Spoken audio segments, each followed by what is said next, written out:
Hey, Kenya, this is David Allen Greer, and I want to say Ungu Kanayo. Yes! Be strong, baby!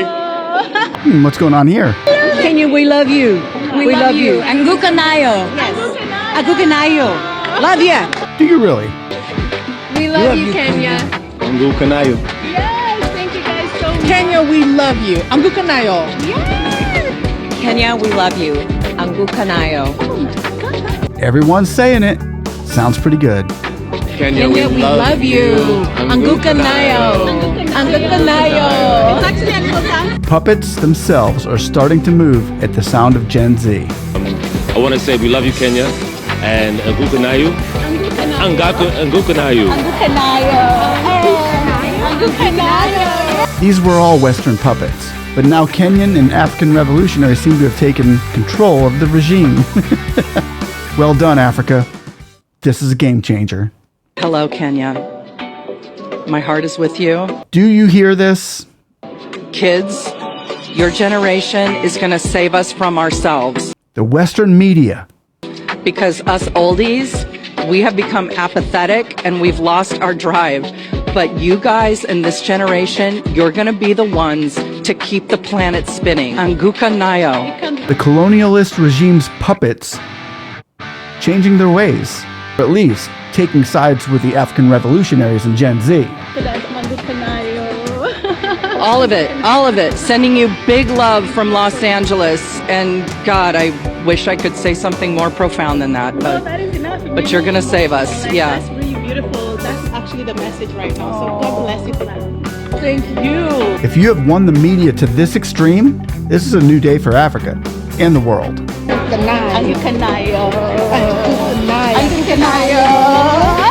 Ladies and gentlemen, you're going to need a drink for this one. The call for Ruto to go is a clarion call that calls upon the leadership of this nation to really listen to what the young people are saying, not hearing, intentionally listening to what they are saying. They are saying, hey. At least 50 protesters have been killed. The Law Society of Kenya says it is seeking justice in the courts for victims of alleged police brutality and is urging President Ruto to initiate reforms. I feel like we're in a constitutional moment, and I think the president should not take it negatively, because he's not solely the reason for why we're in this constitutional moment. The question of corruption over years, the question of lack of adequate healthcare, proper education systems, these are things that have built over time that people are clamoring and saying enough is enough.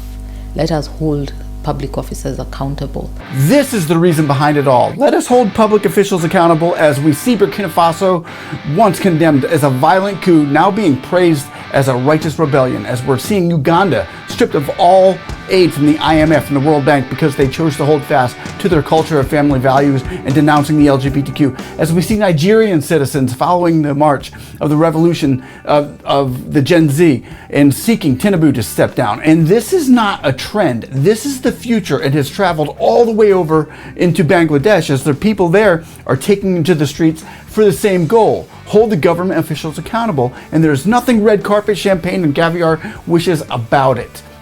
They've lost over 50 lives as well. Roadblocks and running battles. Students protesting across Bangladesh, angry at the reinstatement of a quota system for government jobs. The government has shut all public and private universities and sent security forces onto campuses. It says it's willing to meet student leaders. Demonstrators say they want accountability for the killings before they discuss a possible compromise with the government. So Hollywood and mainstream media, bite me, because you too, mainstream media and Hollywood, are being held accountable. As now and today, we're seeing people with a cell phone and reality taking control of the green screens and puppet actors in both media and the government. That's what this is about. It's no longer news that Nigerians are planning a massive protest across the country in a few days. What is news is that politicians are already trembling, they are shaking in their boots. Justice manipulated for political ends. I have the impression that a certain number of countries tend to make ECOWAS their own and exclude others. Where did the money go? Where did this money go? I want specific answers so that we are clear on what is going on. And Nigeria now wants to know what's happening with their money. And the corrupt politicians in Nigeria are now panicking. They don't know what to do. Where is all this money? Where's all this money? The money that just gets typed in and says, oh, let's give Nigeria all this money. Where'd it go? Another country, Senegal. Look what they're doing. Get out, France. Kicking them out. Kicking them out. The West is being kicked out everywhere. But not only the West.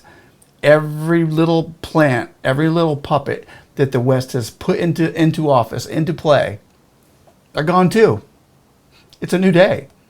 It's happening right before our eyes. Ladies and gentlemen, is this amazing or what? I think it is. And what about Senegal? Leaders like President Bassirou Diomaye Faye and Prime Minister Ousmane Sonko have boldly decided to end French dominance. This is expected when leaders aren't mere puppets. President Faye's decision to shut down all French military bases in Senegal has caught France off guard. Many of the protesters held up Russian flags, chanting anti-French sentiments. We marched against the French president because of his support for the Rwandan army. We don't want him in our country. But unfortunately, we were chased by the police. I fled, and the other demonstrators were arrested. In a historic and unprecedented move, Senegal's President Bassirou Diomaye Faye announced the closure of all French military bases. So what Gen Z has done is they have opened up the playbook for the whole world. Go find out what they're doing and where the money is. Now the world is going crazy because politicians don't have answers. They don't have answers. There's nothing they can give us. So what can they do? Step down. I see Ruto. Ruto is the poster child now of what the governments look like and what they're doing. He's not just the scapegoat, but he is the one that everybody's like, we don't want that. But you know what? Everybody has it, even Senegal. And as the sun is now starting to come up here in Florida, and I'm talking about Africa, as the world should be right now, talking about Africa, let me just say this. Did Gen Z know, did Africans know how much power they really have when they start putting their heart and soul into their land, into their country? Because we're seeing right now, what we're seeing them do is unprecedented. What the African community has done in Africa, on the continent, in the last 2 years, what we've seen unfold and what the power that they have displayed is like the world has never seen. We've never seen this before. Especially, we didn't expect it coming from Africa. But now that the world has opened their eyes and said, what's going on, what's so wrong with the world, we are being shown, not by the United States, not even by Russia or China or India or Europe or any of those countries. We're being shown how the world is supposed to operate because Africa stepped up and is saying we are going to be the next superpower of the world. Watch what we do. Take notes. This is how we're doing it. You can agree with me or not, but I've been watching it play out for the last 2 years. And you know what? It's no surprise to me, but I bet you it's a surprise to the rest of the world who watches mainstream media and uses them as their glue to the truth. Ladies and gentlemen, I want to thank you all for watching. Please like, subscribe, become a part of the Speak-and-See family. We are just unity. Unity is the place where God commands the blessing, and we are seeing the commanded blessing right now being poured out over Africa. Beautiful thing. Don't stop. Stay strong. Love you guys. We'll see you on the next one. Bye-bye.